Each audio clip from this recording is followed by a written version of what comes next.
How we doing? Coach, can you just kind of take us through the process of hearing from Eli and what the process was like up to taking the job? Yeah, sure. First of all, I've known Coach Drink for 10 or 12 years there, but as you know, at Houston, Coach Holberson was let go when the season ended. So there was a little brief period of time in there where none of us had jobs, and so I had started talking to Drink actually about coming on as an analyst. He's just one of those deals. Hey, you don't find a job, I've got a spot for you. In the meantime, the defensive coordinator took the job at LSU, and I've known Kevin Peoples for a number of years too. So when I saw Peeps leave, I knew there was an opportunity for me to slide into a full-time position. So Coach Drink and I started talking, and things worked out. Really smooth transition. Really good fit. Brian, you've obviously had a lot of different coaching stops in your career, but what would you say was the most influential for you, and what did that experience teach you? Along my way, what has been the most influential? First of all, I think that every stop in your career, I think, prepares you for that next step. So there's none of those steps, even though some of those jobs weren't glamorous jobs. There's none of those that I would take back and not have gone through that experience, because they all prepare you. So every step of the way, there's been little different pieces that's made me who I am. So that's hard to just pinpoint one specific thing there. I feel like that just through my journey, since I started chasing this dream of coaching at the highest level possible in 1999, every step has prepared me for this moment. So I'm excited to be here. I have always had a desire to coach the best and coached against the best, and so I'm excited to be here. But in no way am I thinking it's time to kick my feet up now, because I've arrived and we're just getting started, and I'm anxious to get going. What specifically do you like about what Eli has kind of built here in Columbia in the years he's been here? Yeah, culture, number one. Obviously I researched this position when a job was extended to me too. So just everyone that I know that has worked with Coach Drink or is currently on staff here, there's some connections that I have with current staff members. I was at Houston for 4 years with Brandon Jones, who's the O-line coach here. Alfred Davis and I, go back about 10 years. So, just the things that I've heard about him, the type of man that I know that he is, and the type of culture that's in this building. I think he's an elite leader and has got a ton of momentum here. So hopefully we can capitalize on the success that he has been having, but especially last season. And I just think it's a tremendous opportunity. What's been your impression of your group of players since you've been able to kind of get in there now? It's full week of spring camp. Yeah, anytime that you come in as a new coach, you wonder how you're going to be accepted and embraced, and are people going to be willing to allow you to coach them? I've been impressed with that part of things. The veterans that we have here, the guys that have played significant plays here, are willing to be coached, and so those guys are I think you buy into the person first, and then you buy into the vision. I think we've got them bought into who I am and what I'm about, and I've been really impressed with their work ethic as well. So just the way that they learn in meetings, them allowing me to coach them, and the way that they work in practice has been really positive. Coach, how have you been able to kind of connect with this group of guys since you've been here? I know Coach Platoon said he had one-on-ones with everybody. So what was your thing to kind of get to know everybody? Yeah, well, everybody's different. I think that, like I just answered her question with, I think that people buy into the person first, and then they buy into the vision. Just trying to connect with each one of them on a personal level. Everybody has a different story. Everybody has different hot buttons. You got to know how to push people. So really the meetings in trying to learn the room is just kind of learning some background information on all of those guys, and getting an idea of what makes them tick, and how to push them, and how to get the best out of them. Real quick, going back to Coach Jones, did you have any questions for him, and how did he help you through this process of being a coach? Yeah, just giving me insight on, we had been, obviously we were at Houston together for 4 years, so him and I went through an experience there, and so we're able to compare and contrast, where he is now, the things that are different here, or maybe better here, and so just having someone that I trust and have worked with in the past to tell me how things are here, made it easy for me. The lead returner in your rooms, Johnny Walker Jr. Right. What have been Right. some of your early impressions of him, and what does a leap forward for him look like next season? What was the last part of that What is question? a leap forward? For A him leap forward, next gotcha. season? Okay, so first of all, when I took the job, Coach Drink kind of went through the roster with me. I knew who Joe Moore was. I recruited him at Houston when he was leaving Arizona State, so I had some familiarity there.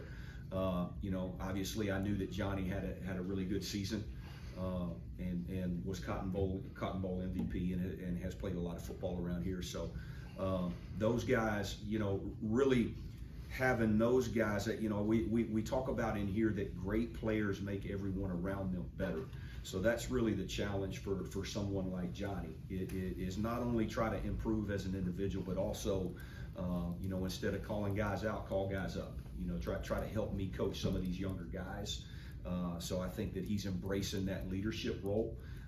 Something that he communicated to me when I met with him one-on-one when I first got here was the fact that he looked up to D-Rob when D-Rob was here. I think D-Rob was the alpha in this room, and that person is gone and someone else has to move into that role. So those standards that have been set here and upheld by players of the past like D-Rob, it's Johnny's turn now. So him understanding that is his job to make sure that standard stays the standard, and that we raise the play of everyone else in this room, and that he helps groom those young players and get them into a position where we feel like they can play good football for us. He's embraced that leadership part of that. He's a lead by example guy. He's not a real vocal type of leader, and that's okay. There's different ways to do that, and he's setting a good example by the way that he's handling his business on a daily basis. And Joe as well. Joe's another guy that is a quiet worker. And right now he's trying to establish some credibility and become a dude for us. And while he's in the process of doing that, he's just head down, get some work done, and he's starting to become consistent, and is flashing on tape and is doing some really good things as well. So once he gets that type of credibility, then he's also going to put himself in position to lead. Obviously, coming in at the same time as Corey, what have you seen from him these first few weeks that he's been here, kind of taking the reins of this defense? From Corey? Yes. First of all, extremely organized and extremely smart. I've known about Corey as well. We've got some what would I say? I guess there's some people that both him and I have worked with. I've never worked with him, but just the structure, the organization, the plan that he has, and the way that the way that he lays that out for us and gets us aligned every day. I think we're all in, and bought into that vision. So just been really impressed with the structure in the organization, the communication. Brian, you mentioned knowing Eli for quite a while. I know you guys have never been on the same staff, but I'm Right. assuming that happened somewhere in your past at Arkansas. Can you tell us about kind of where you got to know him and how? Yeah. Well, in between college jobs, I left Central Arkansas in around 2008, 2009, and took a defensive coordinator job at Fayetteville High School.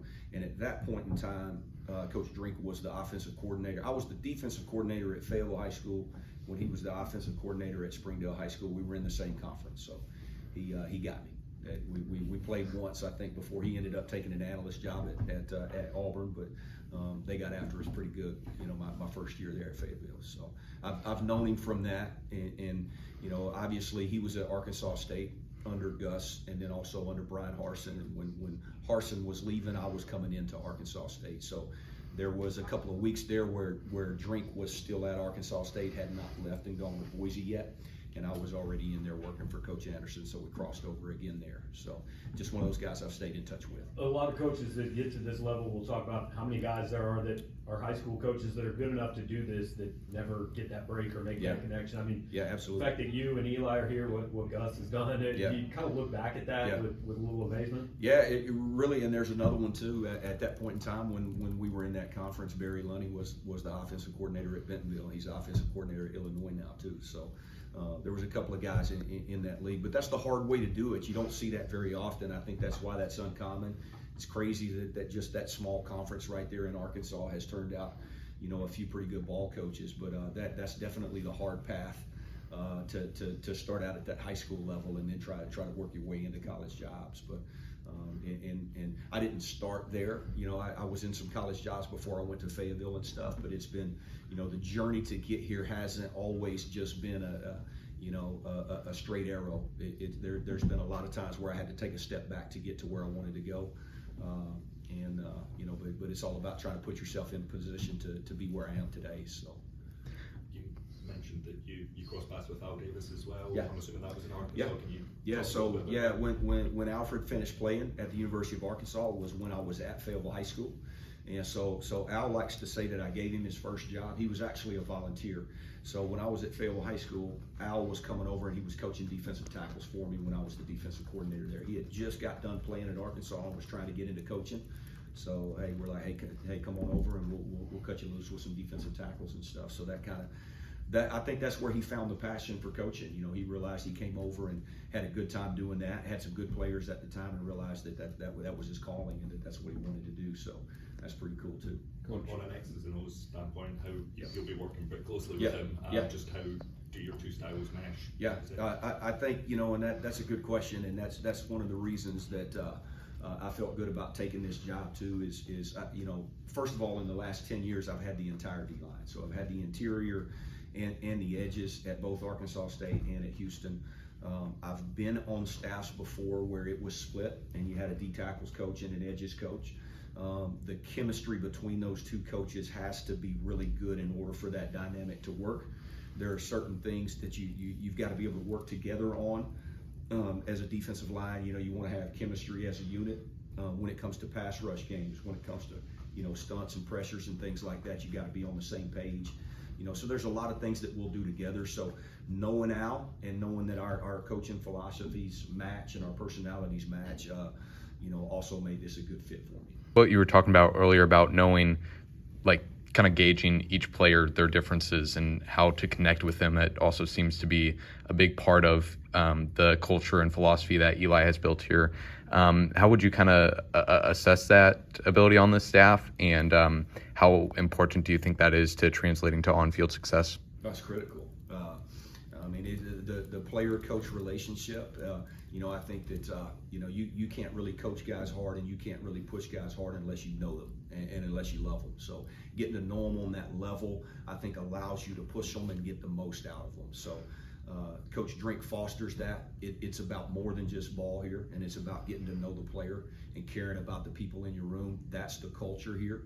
And I think that's why you see the results that he's been able to get, is when you get to know those guys on a personal level and that they understand that you care about them on a personal level and it's more than just football, then you got a chance to push those guys and be pretty good. And I think that's where this program is. One player that's not here yet is Williams Monet. Right, just right. How excited do you get? Yeah. So another shout out to Coach Peoples there. You know, just watching the 3 signees. Been really impressed with the quality that we were able to sign here at that defensive end position. All 3 of those guys are prototypical measurables body types. Excuse me, been a little under the weather. But both of them have really impressive all 3 of them have really impressive high school tape. Excited to get our hands on them. Would not be shocked if 1 or 2 of them isn't able to help us this fall.